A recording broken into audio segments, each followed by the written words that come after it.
Hi, it's Steve. Today we'd like to show you how to change the temp sensor on your front load washer. It's a really easy job.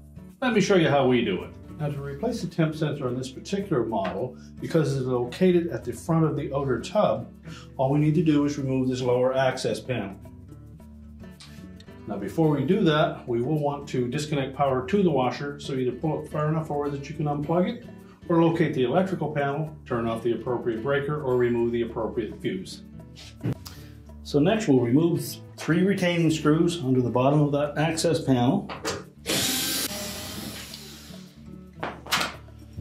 And just support that panel as you remove the last screw.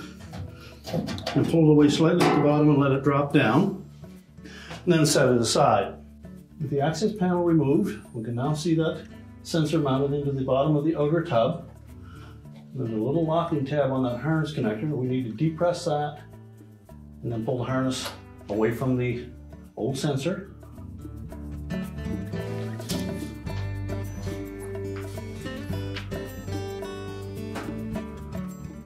Just tuck that out of the way. Now the sensor is mounted into that tub through a rubber grommet, so it's just a friction fit. You may need a pair of pliers to pull it out.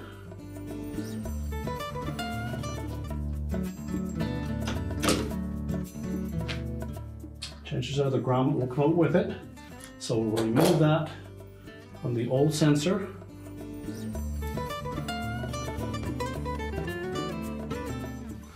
Just twist it off.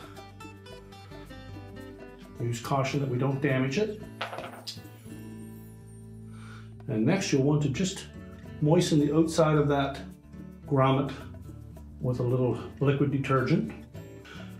Now we'll just press that grommet into the opening in the tub.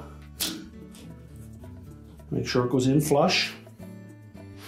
Now we'll also want to moisten the inner surface of that grommet as well, or just moisten the outer edge of the temp sensor itself, and then press it firmly into that grommet.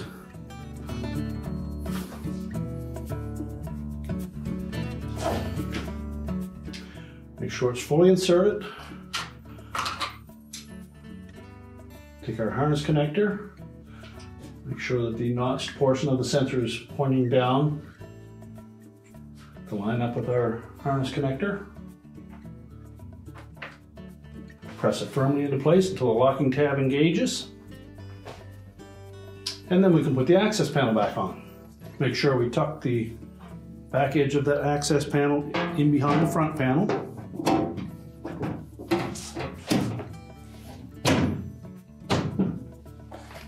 And then secure it with the 3 retaining screws on the bottom.